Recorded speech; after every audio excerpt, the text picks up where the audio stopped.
ਵਾਹਿਗੁਰੂ ਜੀ ਕਾ ਖਾਲਸਾ ਵਾਹਿਗੁਰੂ ਜੀ ਕੀ ਫਤਿਹ।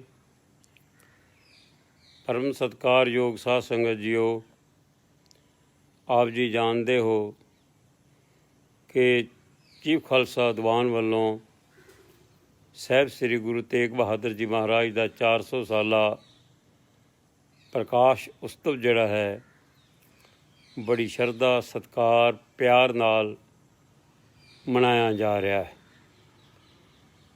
ਹਾਲਾਤ ਕੁਝ ਐਸੇ ਬਣ ਗਏ ਹਨ ਕਿ ਅਜੇ ਜੋ ਚਾਹਨਾ ਸੀ, ਜੋ ਖਾਹਿਸ਼ ਸੀ, ਜੋ ਪ੍ਰੋਗਰਾਮ ਬਣਾਏ ਸਨ, ਉਸ ਨੂੰ ਅਸੀਂ ਕਿਸੇ ਵੀ ਤਰ੍ਹਾਂ ਅਮਲ ਵਿੱਚ ਲਿਆਉਣ ਤੋਂ ਅਸਮਰੱਥ ਹਾਂ, ਕਿਉਂਕਿ ਲੋਕਡਾਊਨ ਕਰਕੇ, ਕਰੋਨਾ ਕਰਕੇ। ਇਸ ਲਈ ਉਹ ਕਾਰਜ ਨਹੀਂ ਕਰ ਸਕੇ ਜੋ ਧਰਮ ਪ੍ਰਚਾਰ ਕਮੇਟੀ ਚੀਫ ਖਾਲਸਾ ਦੀਵਾਨ ਵੱਲੋਂ ਉਲੀਕੇ ਗਏ ਸਨ। ਪਰ ਫਿਰ ਵੀ ਇਹ ਯਤਨ ਕੀਤਾ ਜਾ ਰਿਹਾ ਹੈ ਕਿ ਜੋ ਸਾਡੇ ਪਾਸ 45-50 ਹਜ਼ਾਰ ਵਿਦਿਆਰਥੀ ਸਿੱਖਿਆ ਪ੍ਰਾਪਤ ਕਰ ਰਹੇ ਹਨ, ਉਹਨਾਂ ਤੇ ਉਹਨਾਂ ਦੇ ਪਰਿਵਾਰਾਂ ਤੱਕ ਸਾਹਿਬਾਂ ਦੀ ਪਾਵਨ ਜੀਵਨੀ ਬਾਰੇ, ਬਾਣੀ ਬਾਰੇ ਇੱਕ ਐਸਾ ਸੰਦੇਸ਼ ਪਹੁੰਚਾਇਆ ਜਾਵੇ। ਸ੍ਰੀ ਗੁਰੂ ਤੇਗ ਬਹਾਦਰ ਜੀ ਮਹਾਰਾਜ ਨੌਵੇਂ ਨਾਨਕ, ਜਿਨ੍ਹਾਂ ਦਾ ਜਨਮ ਸਾਹਿਬ ਸ੍ਰੀ ਗੁਰੂ ਹਰਗੋਬਿੰਦ ਸਾਹਿਬ ਮਹਾਰਾਜ ਦੇ ਉਸ ਪਾਵਨ ਪਵਿੱਤਰ ਸਥਾਨ 'ਤੇ ਹੋਇਆ ਜੋ ਗੁਰੂ ਰਾਮਦਾਸ ਜੀ ਮਹਾਰਾਜ ਨੇ ਸ੍ਰੀ ਅੰਮ੍ਰਿਤਸਰ ਸਾਹਿਬ ਵਰਗੀ ਨਗਰੀ ਵਸਾਈ, ਸ੍ਰੀ ਦਰਬਾਰ ਸਾਹਿਬ ਇੱਥੇ ਸਥਾਪਿਤ ਕੀਤਾ ਔਰ ਸਮੁੱਚੇ ਸੰਸਾਰ ਲਈ ਇੱਕ ਐਸਾ ਕੇਂਦਰ ਬਣਾਤਾ ਜਿਸ 'ਤੇ ਅੱਜ ਵੀ ਸੰਸਾਰ ਭਰ ਤੋਂ ਕੇਵਲ ਸਿੱਖ ਹੀ ਨਹੀਂ, ਹਿੰਦੂ, ਮੁਸਲਮਾਨ, ਈਸਾਈ ਇੱਥੇ ਆਣ ਕੇ ਨਤਮਸਤਕ ਹੁੰਦੇ ਹਨ ਔਰ ਮਾਨਸਿਕ ਤੌਰ 'ਤੇ ਸ਼ਾਂਤੀ ਪ੍ਰਾਪਤ ਕਰਦੇ ਹਨ। ਸਾਹਿਬ ਸ੍ਰੀ ਗੁਰੂ ਤੇਗ ਬਹਾਦਰ ਜੀ ਮਹਾਰਾਜ ਦਾ ਜੀਵਨ ਇੱਕ ਐਸਾ ਜੀਵਨ ਹੈ ਜੋ ਸ਼ਾਇਦ ਹੀ ਇਤਿਹਾਸ ਦੇ ਵਿੱਚ ਬਹੁਤ ਘੱਟ ਵੇਖਣ ਨੂੰ ਮਿਲਿਆ ਹੈ। ਸਾਹਿਬ ਸ੍ਰੀ ਗੁਰੂ ਹਰਗੋਬਿੰਦ ਸਾਹਿਬ ਮਹਾਰਾਜ ਦੇ ਗ੍ਰਹਿ ਵਿਖੇ ਆਪ ਦਾ ਪ੍ਰਕਾਸ਼ ਹੋਇਆ, ਲੇਕਿਨ ਜਦੋਂ ਸਾਹਿਬ ਜੋਤੀ ਜੋਤ ਸਮਾਉਣ ਤੋਂ ਪਹਿਲਾਂ ਉਹਨਾਂ ਨੇ ਆਪਣੀ ਗੁਰਗੱਦੀ ਦੇ ਵਾਰਸ ਦੇ ਤੌਰ 'ਤੇ ਸਾਹਿਬ ਸ੍ਰੀ ਗੁਰੂ ਤੇਗ ਬਹਾਦਰ ਜੀ ਮਹਾਰਾਜ ਨੂੰ ਨਹੀਂ ਚੁਣਿਆ।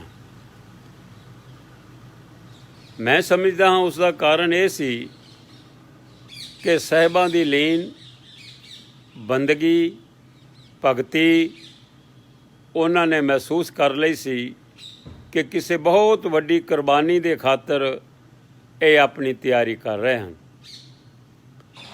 ਕਹਿੰਦੇ ਹਨ ਕਿ ਮਾਤਾ ਜੀ ਨੂੰ ਥੋੜ੍ਹਾ ਜਿਹਾ ਮਹਿਸੂਸ ਹੁੰਦਾ ਸੀ, ਮਾਤਾ ਨਾਨਕੀ ਜੀ ਨੂੰ, ਕਿ ਮੇਰਾ ਪੁੱਤਰ ਜੋ ਹੈ ਇਹ ਦੁਨੀਆ ਤੋਂ ਅਲੱਗ ਲੀਨ ਅਵਸਥਾ ਵਿੱਚ, ਭਗਤੀ ਦੀ ਅਵਸਥਾ ਵਿੱਚ ਰਹਿੰਦਾ ਹੈ।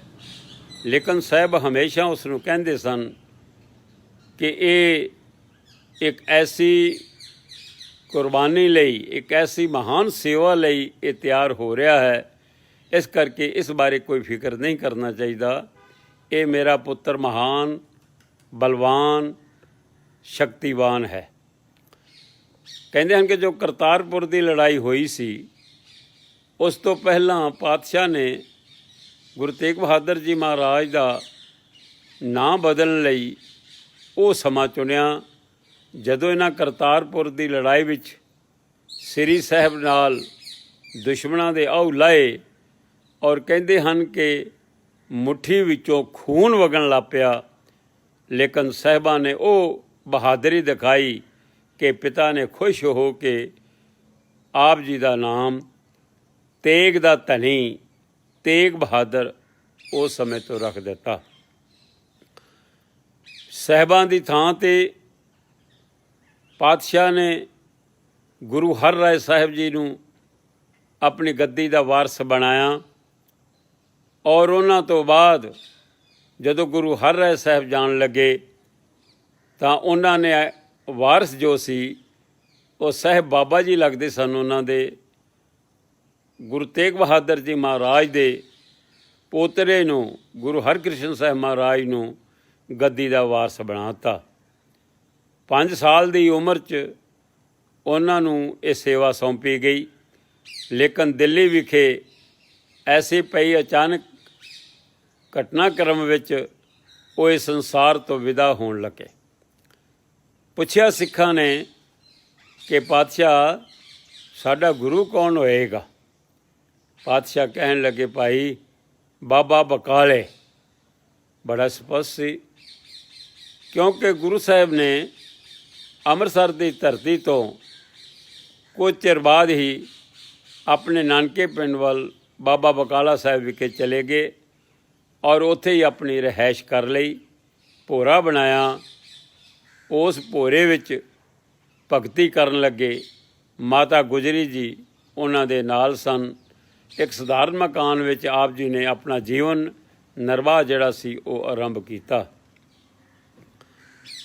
ਗੁਰੂ ਤੇਗ ਬਹਾਦਰ ਜੀ ਮਹਾਰਾਜ ਦਾ ਜੀਵਨ ਇੱਕ ਐਸਾ ਜੀਵਨ ਹੈ ਜੋ ਸੰਸਾਰ ਭਰ ਦੇ ਸਾਧੂ ਸੰਤਾਂ, ਮਹਾਤਮਾ, ਅਵਤਾਰਾਂ ਔਰ ਉਹਨਾਂ ਮਹਾਨ ਵਿਅਕਤੀਆਂ ਦੀ ਸਿਹਤ ਨਾਲੋਂ ਇੱਕ ਭਿੰਨ ਅਵਸਥਾ ਰੱਖਦਾ ਹੈ।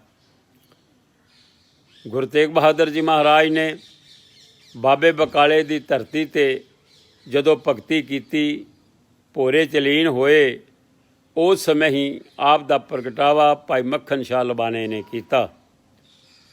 ਬਹੁਤ ਸਾਰੇ ਜੋ ਆਪ ਦੇ ਰਿਸ਼ਤੇਦਾਰ ਸਨ, ਸੋਢੀ ਵੰਸ਼ ਵਿੱਚੋਂ ਸਨ, ਉਹਨਾਂ ਨੇ ਪਾਤਸ਼ਾਹ ਦੇ ਨਾਲ ਕੁਝ ਖਾਰ ਖਾਣੀ ਸ਼ੁਰੂ ਕਰ ਦਿੱਤੀ ਔਰ ਇਹ ਚਾਹਿਆ ਕਿ ਇਹਨਾਂ ਨੂੰ ਕਿਸੇ ਨਾ ਕਿਸੇ ਤਰ੍ਹਾਂ ਪਾਸੇ ਕੀਤਾ ਜਾਵੇ।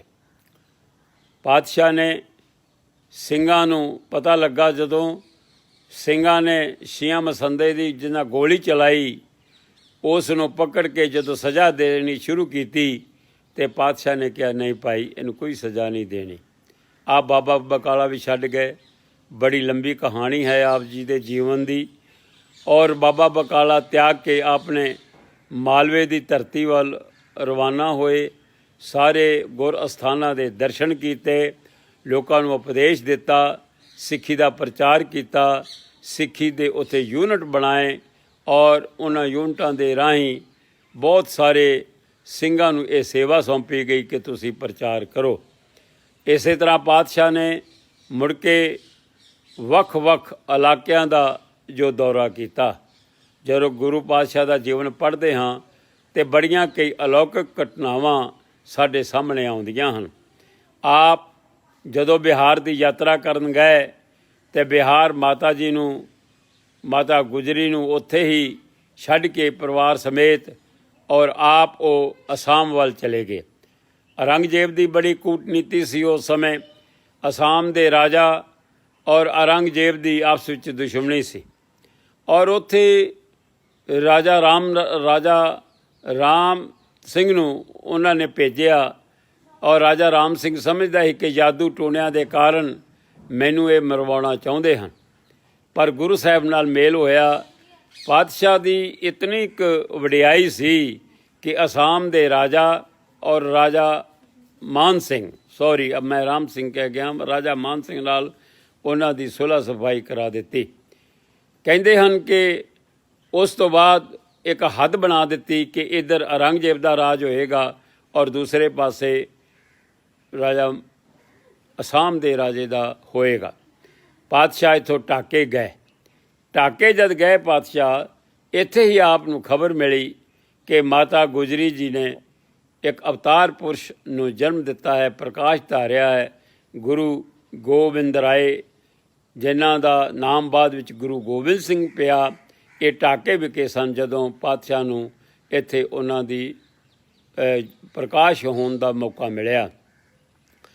ਸਾਹਿਬ ਸ੍ਰੀ ਗੁਰੂ ਤੇਗ ਬਹਾਦਰ ਜੀ ਮਹਾਰਾਜ ਨੇ ਆਪਣੇ ਜੀਵਨ ਕਾਲ ਵਿੱਚ ਹਿੰਦੁਸਤਾਨ ਭਰ ਵਿੱਚ ਗੁਰੂ ਨਾਨਕ ਪਾਤਸ਼ਾਹ ਤੋਂ ਬਾਅਦ ਜਿਹੜੀ ਯਾਤਰਾ ਕੀਤੀ, ਜਿੰਨਾ ਕੁ ਉਹਨਾਂ ਨੇ ਸਿੱਖੀ ਦਾ ਪ੍ਰਚਾਰ ਕੀਤਾ, ਇਹ ਵੀ ਇੱਕ ਅਲੌਕਿਕ ਗਾਥਾ ਹੈ। ਮੈਂ ਬਹੁਤ ਥੋੜ੍ਹਾ ਸਮਾਂ ਲੈ ਕੇ ਇੱਕ ਘਟਨਾ ਬਿਆਨ ਕਰਾਂਗਾ ਕਿ ਜੀਵਨ ਵਿੱਚ ਉਹਨਾਂ ਨੇ ਕੁਰਬਾਨੀਆਂ ਦੇ ਜੋ ਦੌਰ ਸਨ ਉਹ ਚਲਾਏ, ਚਾਹੇ ਉਹ ਲੋਕਾਂ ਦੀ ਮਾਨਸਿਕ ਗੁਲਾਮੀ ਸੀ ਉਹਦੀ ਬਲੀ ਦੇਣੀ, ਚਾਹੇ ਲੋਕਾਂ ਦਾ ਕਿਸੇ ਧਰਮ ਦੇ ਪ੍ਰਤੀ, ਕਰਮਕਾਂਡਾਂ ਪ੍ਰਤੀ, ਜਾਦੂ ਟੂਣਿਆਂ ਦੇ ਪ੍ਰਤੀ ਵਿਸ਼ਵਾਸ ਸੀ, ਉਹਨਾਂ ਦੀਆਂ ਕੁਰਬਾਨੀਆਂ ਦਿੱਤੀਆਂ। ਪਰ ਇਸ ਦੇ ਨਾਲ ਉਹਨਾਂ ਨੇ ਆਨੰਦਪੁਰ ਦੀ ਧਰਤੀ ਵਸਾਈ। ਬੇਬੇ ਨਾਨਕੀ ਚੱਕ ਆਪਣੀ ਮਾਤਾ ਦੇ ਨਾਮ 'ਤੇ 2200 ਉਸ ਸਮੇਂ ਦੀ ਰਾਸ਼ੀ ਦੇ ਕੇ ਉਹ ਥਾਂ ਲਿਆ। ਆਨੰਦਪੁਰ ਦੀ ਪਾਵਨ ਧਰਤੀ, ਪਹਾੜੀਆਂ ਦੇ ਕੁੱਖ ਵਿੱਚ ਉਹਨਾਂ ਨੇ ਉਹ ਧਰਤੀ ਜੋ ਵਸਾਈ, ਉਹ ਕਿਸੇ ਤੋਂ ਮੁਫਤ ਨਹੀਂ ਲਈ, ਬਲਕਿ ਰਕਮ ਦੇ ਕੇ ਉਹ ਜਰ ਖਰੀਦ ਧਰਤੀ ਬਣਾਈ।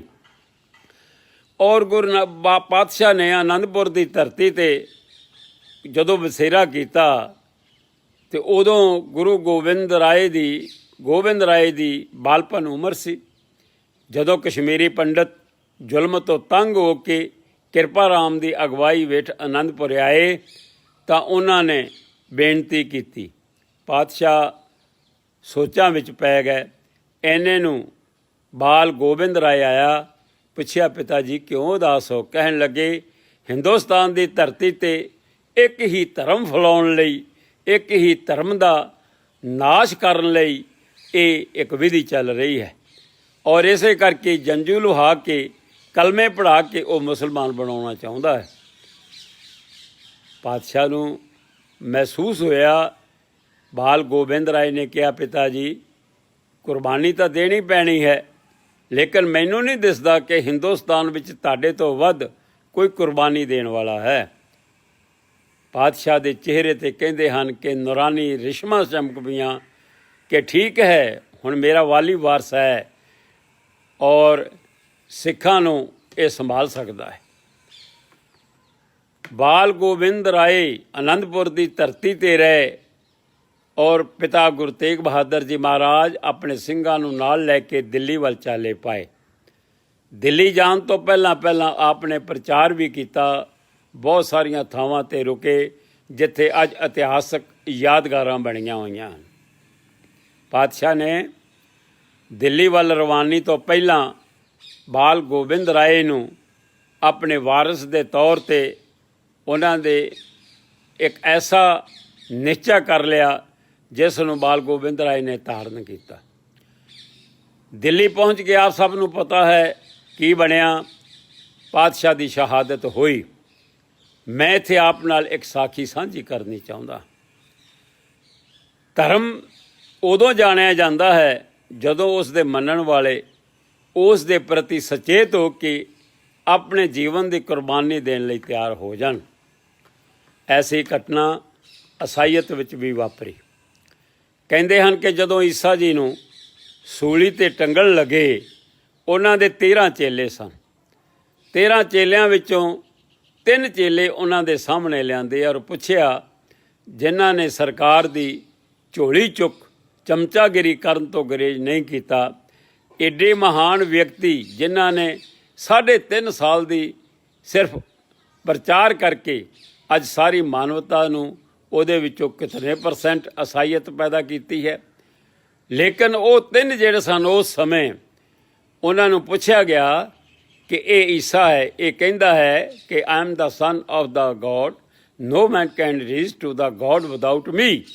ਮੈਂ ਪਰਮਾਤਮਾ ਦਾ ਪੁੱਤਰ ਹਾਂ, ਮੈਂ ਕੇਵਲ ਤੇ ਕੇਵਲ ਤੁਹਾਨੂੰ ਸਵਰਗ ਦੀਆਂ ਸੀੜੀਆਂ ਚੜ੍ਹਾ ਸਕਦਾ ਹਾਂ, ਪਰਮਾਤਮਾ ਦੀ ਗੋਦੀ ਵਿੱਚ ਬਿਠਾ ਸਕਦਾ ਹਾਂ। ਕੀ ਤੁਸੀਂ ਇਸ ਵਿਅਕਤੀ ਨੂੰ ਮੰਨਦੇ ਹੋ ਕਿ ਇਹ ਪੈਗੰਬਰ ਹੈ ਔਰ ਉਸ ਖੁਦਾ ਦਾ ਪੁੱਤ ਹੈ? ਉਹਨਾਂ ਤਿੰਨਾਂ ਨੇ ਬਿਲਕੁਲ ਇਸ ਤੋਂ ਇਨਕਾਰ ਕਰ ਦਿੱਤਾ। ਆਓ ਹੁਣ ਇਸ ਗੁਰੂ ਤੇਗ ਬਹਾਦਰ ਜੀ ਮਹਾਰਾਜ ਦੇ ਸ਼ਹਾਦਤ ਦੇ ਪਹਿਲੂ ਵੱਲ ਜਰਾ ਨਿਗਾਹ ਮਾਰੋ। ਇੱਥੇ ਵੀ 3 ਸਿੱਖ, ਭਾਈ ਮਤੀ ਦਾਸ, ਭਾਈ ਸਤੀ ਦਾਸ ਅਤੇ ਭਾਈ ਦਿਆਲਾ ਜੀ ਪਾਤਸ਼ਾਹ ਦੇ ਨਾਲ ਸਨ।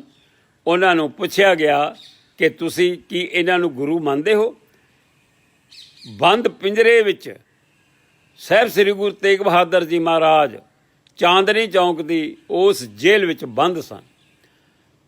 ਭਾਈ ਮਤੀ ਦਾਸ ਨੂੰ ਲੱਕੜਾਂ ਵਿੱਚ ਬੰਨ੍ਹ ਕੇ ਪੀਰ ਕੇ ਸਿਰ ਤੋਂ ਲੈ ਕੇ ਪੈਰਾਂ ਤੱਕ ਆਰਾ ਚਲਾਇਆ ਜਾਏਗਾ, ਤੇਰਾ ਸਰੀਰ ਦੋ ਫਾੜ ਕੀਤਾ ਜਾਏਗਾ। ਕਹਿਣ ਲੱਗੇ ਕੋਈ ਗੱਲ ਨਹੀਂ, ਮੈਨੂੰ ਮਨਜ਼ੂਰ ਹੈ। ਭਾਈ ਦਿਆਲਾ ਜੀ ਨੂੰ ਬੁਲਾਇਆ, ਇੱਕ ਦੇਗ ਪਾਣੀ ਦੀ ਉਬਾਲੀ, ਉਹਨਾਂ ਨੂੰ ਕਿਹਾ ਕਿ ਤੂੰ ਇਹਨਾਂ ਨੂੰ ਗੁਰੂ ਮੰਨਦਾ ਹੈ? ਭਾਈ ਦਿਆਲਾ ਜੀ ਕਹਿਣ ਲੱਗੇ ਮੰਨਦਾ ਹੀ ਨਹੀਂ, ਮੇਰੇ ਗੁਰੂ ਨੇ, ਮੇਰੇ ਰੱਬ ਨੇ, ਮੇਰਾ ਸਭ ਕੁਝ ਹੈ। ਕਹਿਣ ਲੱਗੇ ਫਿਰ ਇੱਕ ਸਜ਼ਾ ਲਈ ਤਿਆਰ ਹੋ ਜਾ। ਕੀ ਸਜ਼ਾ ਹੈ? ਕਹਿਣ ਲੱਗੇ ਤੈਨੂੰ ਉਬਲਦੀ ਪਾਣੀ ਦੀ ਦੇਗ ਵਿੱਚ ਬਿਠਾਇਆ ਜਾਏਗਾ। ਉਹ ਕਹਿਣ ਲੱਗੇ ਮੇਰੀ ਇੱਕ ਆਖਰੀ ਇੱਛਾ ਹੈ। ਕੀ ਹੈ ਤੇਰੀ ਆਖਰੀ ਇੱਛਾ? ਕਹਿਣ ਲੱਗੇ ਜਦੋਂ ਮੈਨੂੰ ਦੇਗ ਵਿੱਚ ਬਿਠਾਓ, ਮੇਰਾ ਮੂੰਹ ਮੇਰੇ ਗੁਰੂ ਵੱਲ ਹੋਵੇ, ਮੇਰੀ ਪਿੱਠ ਨਹੀਂ ਹੋਣੀ ਚਾਹੀਦੀ, ਮੈਂ ਤਿਆਰ ਹਾਂ। ਤੀਸਰੇ ਭਾਈ ਸਤੀ ਦਾਸ ਨੂੰ ਬੁਲਾਇਆ ਗਿਆ, ਉਹਨਾਂ ਨੂੰ ਕਿਹਾ ਗਿਆ ਕਿ ਤੈਨੂੰ ਰੂਹ ਨਾਲ ਬੰਨ੍ਹ ਕੇ ਜਿਉਂਦੇ ਨੂੰ ਸਾੜਿਆ ਜਾਵੇਗਾ। ਕਹਿਣ ਲੱਗੇ ਕੋਈ ਗੱਲ ਨਹੀਂ, ਮੈਂ ਗੁਰੂ ਤੇਗ ਬਹਾਦਰ ਜੀ ਮਹਾਰਾਜ ਦਾ ਨਿਮਾਣਾ ਜਿਹਾ ਸਿੱਖ ਹਾਂ, ਇਹ ਸਰੀਰ ਦੀ ਕੁਰਬਾਨੀ ਦੇਣ ਲੱਗਿਆ, ਮੈਨੂੰ ਕੋਈ ਇਤਰਾਜ਼, ਕਿਸੇ ਕਿਸਮ ਦਾ ਇਤਰਾਜ਼ ਨਹੀਂ। ਮੇਰੇ ਵੀਰੋ, ਇਹ ਹੈ ਸਿੱਖੀ ਦੇ ਜਿਉਣ ਦਾ ਇੱਕ ਉਹ ਸਿਧਾਂਤ ਜਿਹੜਾ ਇਤਿਹਾਸ ਦੇ ਕਿਸੇ ਵੀ ਪੰਨਿਆਂ ਵਿੱਚ ਸਾਨੂੰ ਮਿਲਣ ਤੋਂ ਅਸਮਰੱਥ ਹੈ। ਈਸਾਈਅਤ ਦੇ ਤਿੰਨੇ ਹੀ ਚੇਲੇ ਮੁਨੱਕਰ ਹੋ ਗਏ ਕਿ ਅਸੀਂ ਇਸ ਨੂੰ ਪਰਮਾਤਮਾ ਦਾ ਪੁੱਤਰ ਨਹੀਂ ਮੰਨਦੇ, ਲੇਕਿਨ ਸਾਹਿਬਾਂ ਦੇ ਤਿੰਨੇ ਹੀ, ਇੱਕ ਨੂੰ ਆਰੇ ਨਾਲ ਚੀਰਿਆ ਗਿਆ, ਦੂਸਰੇ ਨੂੰ ਰੂਹ ਬੰਨ੍ਹ ਕੇ ਉਹਨੂੰ ਸਾੜਿਆ ਗਿਆ, ਤੀਸਰੇ ਵਿਅਕਤੀ ਨੂੰ ਦੇਗ 'ਚ ਉਬਾਲਿਆ ਗਿਆ। ਕਿਆ ਕੁਰਬਾਨੀ ਹੈ ਮੇਰੇ ਵੀਰੋ। ਸਾਹਿਬ ਸ੍ਰੀ ਗੁਰੂ ਤੇਗ ਬਹਾਦਰ ਜੀ ਮਹਾਰਾਜ ਦਾ ਜੀਵਨ ਸਮੁੱਚਾ ਸੰਘਰਸ਼ ਭਰਿਆ ਰਿਹਾ। ਉਹਦੇ ਨਾਲ ਪਾਤਸ਼ਾਹ ਨਾਲ ਮਸੰਦ ਵੀ ਖਾਰ ਖਾਂਦੇ ਸਨ, ਸੋਢੀ ਵੀ ਖਾਰ ਖਾਂਦੇ ਸਨ, ਜੋ ਰਾਮ ਰਾਏ ਵਰਗੇ ਸਨ ਸਾਰੇ ਹੀ ਖਾਰ ਖਾਂਦੇ ਸਨ, ਲੇਕਿਨ ਪਾਤਸ਼ਾਹ ਨੇ ਕਿਸੇ ਨੂੰ ਮਾੜਾ ਨਹੀਂ ਕਿਹਾ। ਜੇ ਸਿੱਖਾਂ ਨੇ ਉਹਨਾਂ ਦਾ ਲੁੱਟਿਆ ਹੋਇਆ ਅਸਬਾਬ ਪਾਤਸ਼ਾਹ ਦਾ ਬਾਬੇ ਬਕਾਲੇ ਦੀ ਧਰਤੀ 'ਤੇ ਵਾਪਸ ਲਿਆਂਦਾ, ਤੇ ਗੁਰੂ ਤੇਗ ਬਹਾਦਰ ਜੀ ਮਹਾਰਾਜ ਨੇ ਕਿਹਾ ਨਹੀਂ ਭਾਈ ਵਾਪਸ ਕਰ ਦਿਓ। ਇਹੀ ਨਹੀਂ, ਜੋ ਬੀੜ ਅੱਜ ਕਰਤਾਰਪੁਰ ਹੈ ਉਹ ਬੀੜ ਵੀ ਵਾਪਸ ਲੈ ਆਏ ਸਨ, ਲੇਕਿਨ ਪਾਤਸ਼ਾਹ ਨੇ ਕਿਹਾ ਨਹੀਂ, ਇਹ ਬੀੜ ਇਹਨਾਂ ਨੂੰ ਦੇ ਦਿੱਤੀ ਜਾਵੇ। ਔਰ ਜਿੱਥੇ ਅੱਜ ਗੁਰਦੁਆਰਾ ਬਿਆਸਾ ਨਦੀ ਦੇ ਕਿਨਾਰੇ 'ਤੇ ਬਣਿਆ ਹੈ, ਸਿੱਖਾਂ ਨੇ ਉੱਥੇ ਬੀੜ ਰੱਖ ਕੇ ਉਹਨੂੰ ਸੁਨੇਹਾ ਪਹੁੰਚਵਾ ਦਿੱਤਾ ਕਿ ਜਾ ਭਾਈ ਉੱਥੋਂ ਬੀੜ ਲਿਆ।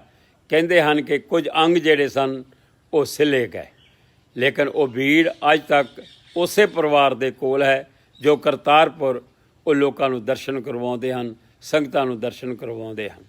ਸਾਹਿਬ ਸ੍ਰੀ ਗੁਰੂ ਤੇਗ ਬਹਾਦਰ ਜੀ ਮਹਾਰਾਜ ਦਾ ਇਹ ਮਹਾਨ ਪੁਰਬ ਚੀਫ ਖਾਲਸਾ ਦੀਵਾਨ ਆਪਣੇ ਪੱਧਰ 'ਤੇ ਆਨਲਾਈਨ ਕੀਰਤਨ ਦਰਬਾਰ ਕਰਕੇ ਹਰ ਰੋਜ਼ ਸੰਗਤਾਂ ਨੂੰ ਸਾਹਿਬਾਂ ਦੀ ਪਾਵਨ ਬਾਣੀ ਨਾਲ ਜੋੜ ਰਿਹਾ ਹੈ। ਤੇਗ ਬਹਾਦਰ ਕੇ ਚਲਤ ਭਇਓ ਜਗਤ ਮੇਂ ਸ਼ੋਕ, ਹੈ ਸਭ ਜਗ ਭਇਓ, ਜੈ ਜੈ ਜੈ ਸੁਰ ਲੋਕ। ਚੀਫ ਖਾਲਸਾ ਦੀਵਾਨ ਵੱਲੋਂ ਬੱਚਿਆਂ ਦੇ ਅੰਦਰ ਬਾਣੀ ਨੂੰ ਪ੍ਰਸਾਰਨ ਲਈ ਬਹੁਤ ਸਾਰੇ ਉਪਾਅ ਕੀਤੇ ਜਾ ਰਹੇ ਹਨ। ਅਸੀਂ ਸਮੂਹ ਵਿਦਿਆਰਥੀਆਂ ਦੇ ਲੇਖ ਮੁਕਾਬਲੇ ਕਰਾਵਾਂਗੇ, ਭਾਸ਼ਣ ਮੁਕਾਬਲੇ ਵੀ ਕਰਾਵਾਂਗੇ, ਕੀਰਤਨ ਮੁਕਾਬਲੇ ਵੀ ਕਰਾਵਾਂਗੇ, ਬੱਚਿਆਂ ਦੇ ਐਸੇ ਕਵਿਤਾ ਉਚਾਰਨ ਮੁਕਾਬਲੇ ਕਰਾਵਾਂਗੇ, ਬਾਣੀ ਦੇ ਮੁਕਾਬਲੇ ਕਰਾਵਾਂਗੇ। ਇਸ ਪੁਰਬ ਨੂੰ ਹਾਲਾਤਾਂ ਦੇ ਨਾਲ ਨਜਿੱਠਣ ਲਈ ਉਸ ਅਨੁਸਾਰ ਹੀ ਇਹ ਸਾਰੇ ਯਤਨ ਕਰਨਗੇ। ਸਾਰੇ ਸਕੂਲਾਂ ਦੇ ਅੰਦਰ ਇਹ ਵਿਸ਼ੇਸ਼ ਪ੍ਰੋਗਰਾਮ ਹਾਲ ਦੀ ਘੜੀ ਆਨਲਾਈਨ ਮਨਾਏ ਜਾਣਗੇ। ਜਦੋਂ ਵੀ ਲਾਕਡਾਊਨ ਖੁੱਲ੍ਹ ਗਿਆ, ਇਹ ਵੱਡੇ ਪੱਧਰ 'ਤੇ ਸਾਹਿਬਾਂ ਦੀ ਬਾਣੀ ਦਾ ਪ੍ਰਸਾਰ, ਸਾਹਿਬਾਂ ਦੇ ਜੀਵਨ ਦਾ ਪ੍ਰਚਾਰ, ਇਹ ਸਾਰਾ ਬੱਚਿਆਂ ਨੂੰ ਪ੍ਰਸਾਰਨ ਲਈ, ਬੱਚਿਆਂ ਨੂੰ ਅਹਿਸਾਸ ਕਰਾਉਣ ਲਈ ਕਿ ਸ਼ਹਾਦਤਾਂ ਦੇ ਦੌਰ ਕਿਸ ਤਰ੍ਹਾਂ ਸ਼ੁਰੂ ਹੋਏ ਹਨ, ਇਹ ਕਰਾਇਆ ਜਾਏਗਾ। ਸੋ ਸਮੂਹ ਵਿਦਿਆਰਥੀਓ, ਟੀਚਰ ਸਾਹਿਬਾਨ ਜੋ ਯਤਨ ਕਰ ਰਹੇ ਹੋ, ਮੈਂ ਤੁਹਾਨੂੰ ਇਸ ਦੀ ਮੁਬਾਰਕਬਾਦ ਦਿੰਦਾ ਹਾਂ।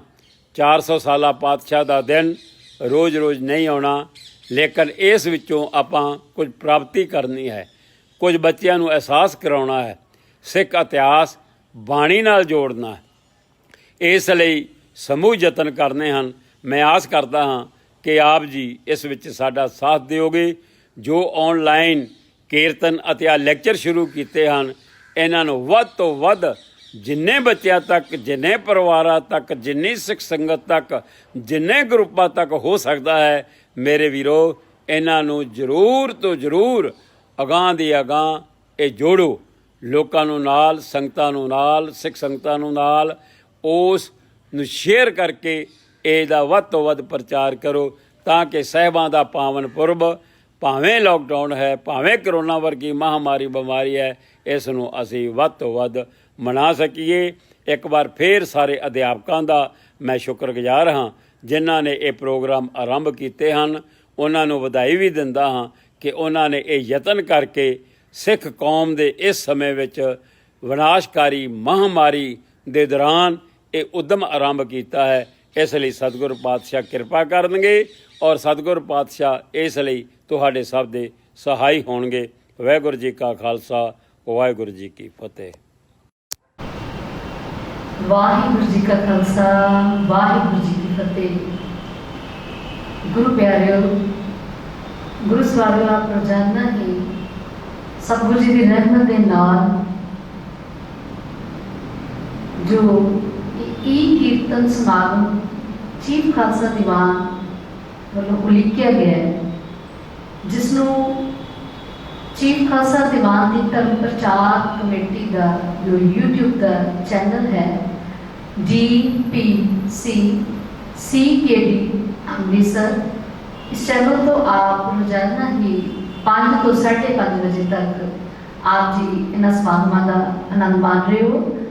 ਇਸ ਦੇ ਨਾਲ ਹੀ ਸ਼੍ਰੀ ਗੁਰੂ ਹਰਕ੍ਰਿਸ਼ਨ ਪਬਲਿਕ ਸਕੂਲ ਦਾ ਜੋ ਫੇਸਬੁੱਕ ਦਾ ਪੇਜ ਹੈ SGHPS GT ਰੋਡ, ਇਸ ਪੇਜ ਤੋਂ ਵੀ ਘਰ ਬੈਠੀਆਂ ਸੰਗਤਾਂ ਆਨਲਾਈਨ ਇਹਨਾਂ ਸਾਰੇ ਸਮਾਗਮਾਂ ਦਾ ਜੋ ਸ੍ਰੀ ਗੁਰੂ ਤੇਗ ਬਹਾਦਰ ਜੀ ਦੇ 400 ਸਾਲਾ ਪ੍ਰਕਾਸ਼ ਪੁਰਬ ਨੂੰ ਜੋ ਸਮਰਪਿਤ ਇਹ ਐਕਟੀਵਿਟੀਜ਼ ਨੂੰ ਲਿਖਿਆ ਗਿਆ ਹੈ, ਇਸ ਦਾ ਆਨੰਦ ਮਾਣ ਰਹੀਆਂ ਹੋ। ਅੱਜ ਦੀ ਇਸ ਲੜੀ ਦੇ ਤਹਿਤ ਰਾਗ ਸੋਰਠ ਦੇ ਵਿੱਚ ਆਪ ਜੀ 3 ਸ਼ਬਦਾਂ ਦਾ ਗਾਇਨ ਸਰਵਣ ਕਰੋਗੇ। ਜੋ ਪਹਿਲਾ ਸ਼ਬਦ ਹੈ, ਇਹ ਜਗ ਮੀਤ ਨਾ ਦੇਖਿਓ ਕੋਈ, ਸਗਲ ਜਗਤ ਆਪਣੇ ਸੁਖ ਲਾਗਿਓ, ਦੁੱਖ ਮੈਂ ਸੰਗ ਨਾ ਹੋਈ। ਸਤਿਗੁਰੂ ਜੀ ਫਰਮਾਨ ਕਰਦੇ ਨੇ, ਕੋਈ ਐਸਾ ਮਿੱਤਰ ਮੈਂ ਸੰਸਾਰ ਤੇ ਨਹੀਂ ਦੇਖਿਆ ਜਿਹੜਾ ਤੋਰ ਨੂੰ ਨਿਭਾ ਦੇਵੇ, ਤੋਰ ਤੱਕ ਨਿਭਾ ਦੇਵੇ। सगल जगत अपने सुख लागू, ये जो सारा संसार है ये अपने सुखों के करके ही मेल मिलाप बनाई रखा है। दुख में संग ना कोई, दुख विच कोई किसी का साथ नहीं दिंदा, ते केवल परमेश्वर का नाम ही ऐसा है जिहड़ा सानू तोर तक साडे नाल निभदा है। इस शब्द का गायन आप जी सरवण करोगे बीबी Jasjeet Kaur ji, Shri Guru Harkrishan public school GT road. दूसरा शब्द जो है, मन रे गहियो न बुरी उपदेश, कहाँ भयो जो मूंड मंडायो, भगो कीनो पेस।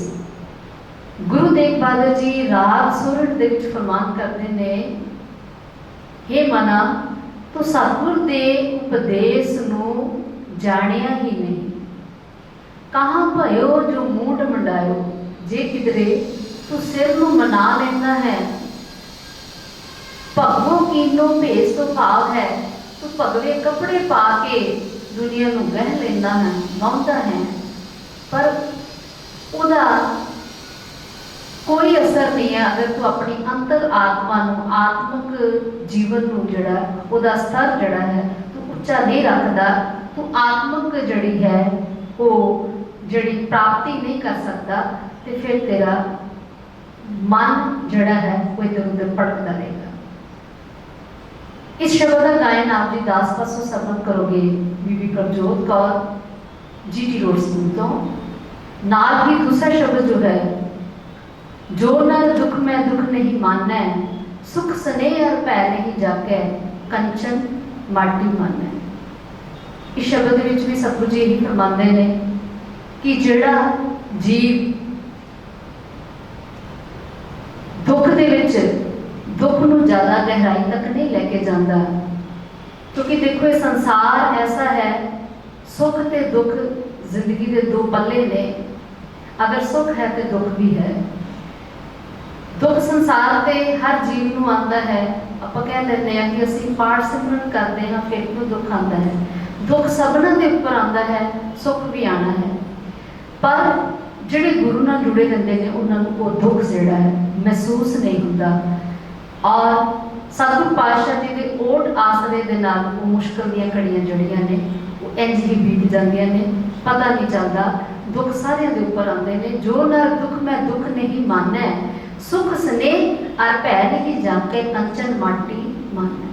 ਜੋ ਦੁੱਖ ਦੇ ਵਿੱਚ ਗਲਤਾਨ ਨਹੀਂ ਹੁੰਦਾ, ਦੁੱਖ ਸ਼ੋਕ ਦੇ ਵਿੱਚ ਡੁੱਬਦਾ ਨਹੀਂ ਹੈ, ਸੁਖ ਸਨੇਹ, ਸੁਖ ਨਾਲ ਉਹਨੂੰ ਕੋਈ ਪਿਆਰ ਨਹੀਂ, ਭੈ ਨਹੀਂ ਜਾਕੇ, ਕਿਸੇ ਪ੍ਰਕਾਰ ਦਾ ਉਹਦੇ ਅੰਦਰ ਡਰ ਨਹੀਂ, ਕੰਚਨ ਮਾਟੀ ਮਨ ਹੈ। ਜਿਹੜਾ ਸੋਨੇ ਨੂੰ ਮਿੱਟੀ ਦੇ ਅਨੁਸਾਰ ਮੰਨਦਾ ਹੈ ਉਹੀ ਜੀਵ ਜਿਹੜਾ ਹੈ ਉਹ ਪਰਮਾਤਮਾ ਨੂੰ ਮਿਲ ਸਕਦਾ ਹੈ। ਭਾਵ ਕਹਿਣ ਤੋਂ ਹੈ ਦੁੱਖ ਵਿੱਚ ਵੀ ਪ੍ਰਭੂ ਦਾ ਸਿਮਰਨ ਕਰਨਾ ਹੈ, ਸੁੱਖ ਨੂੰ, ਸੁੱਖ ਦੇ ਮੋਹ ਦੇ ਵਿੱਚ ਫਸਣਾ ਨਹੀਂ, ਕਿਸੇ ਪ੍ਰਕਾਰ ਦਾ ਡਰ, ਪਰਮੇਸ਼ਰ ਦੇ ਨਾਲ ਪਿਆਰ, ਕਿਸੇ ਪ੍ਰਕਾਰ ਦਾ ਡਰ ਮਨ 'ਚ ਨਹੀਂ ਰੱਖਣਾ। ਸੋਨੇ ਨੂੰ ਜਿਹੜਾ ਮਿੱਟੀ ਜਾਣਦਾ ਹੈ ਕੇਵਲ ਉਹੀ ਤੇ ਉਹੀ ਜਿਹੜਾ ਹੈ ਪਰਮਾਤਮਾ ਨੂੰ ਮਿਲ ਸਕਦਾ ਹੈ। ਦਾਸ ਪਾਸੋਂ ਸ਼ਬਦ ਦਾ ਗਾਇਨ ਵੀ ਆਪ ਜੀ ਸਰਵਣ ਕਰੋਗੇ। ਸੋ ਆਓ ਅੱਜ ਰਾਗ ਸੂਰਤ ਦੇ ਵਿੱਚ ਆਪ ਜੀ 3 ਸ਼ਬਦਾਂ ਦੀ ਹਾਜ਼ਰੀ ਜਿਹੜੀ ਹੈ ਸਰਵਣ ਕਰੋਗੇ ਜੀ। ਵਾਹਿਗੁਰੂ ਜੀ ਕਾ ਖਾਲਸਾ, ਵਾਹਿਗੁਰੂ ਜੀ ਕੀ ਫਤਿਹ। ਵਾਹਿਗੁਰੂ ਜੀ ਕਾ ਖਾਲਸਾ, ਵਾਹਿਗੁਰੂ ਜੀ ਕੀ ਫਤਿਹ। ਵਾਹਿਗੁਰੂ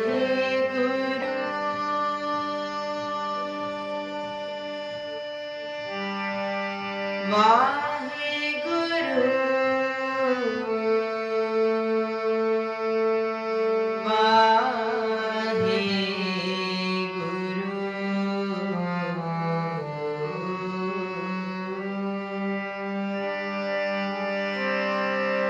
ਜੋ ਸੁਪਨਾ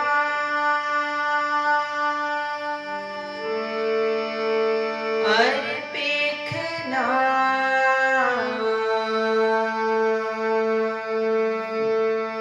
ऐसे जग का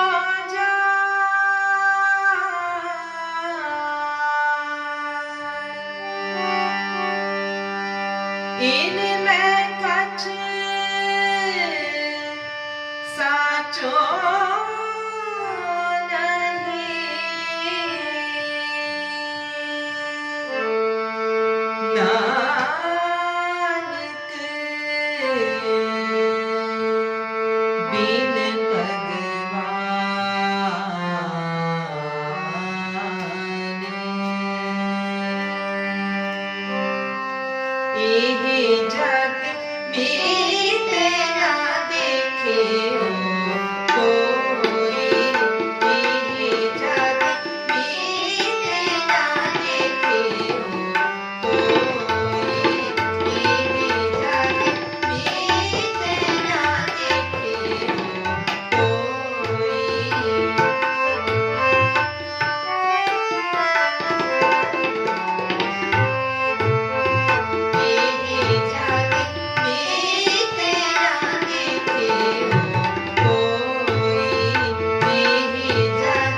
ਵਾਹਿਗੁਰੂ ਜੀ ਕਾ ਖਾਲਸਾ ਵਾਹਿਗੁਰੂ ਜੀ ਕੀ ਫਤਿਹ।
सोरठ महला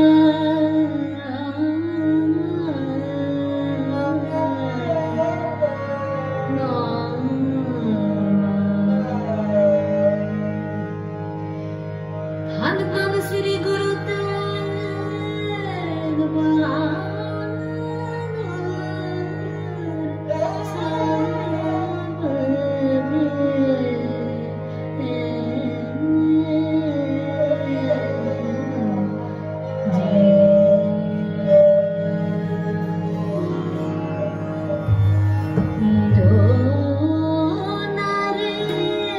दुख में दुख नहीं माने, दुख में दुख नहीं माने। दुख में दुख नहीं माने, दुख में दुख नहीं माने। सुख सवेरे पैर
ਕਾ ਖਾਲਸਾ ਵਾਹਿਗੁਰੂ ਜੀ ਕੀ ਫਤਿਹ।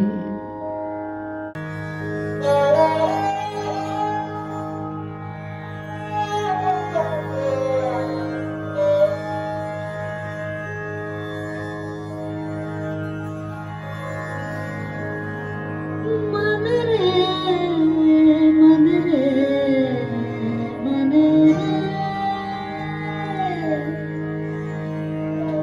ਮਨ ਰੇ ਮਨ ਰੇ ਮਨ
जी का खालसा वाहिगुरू जी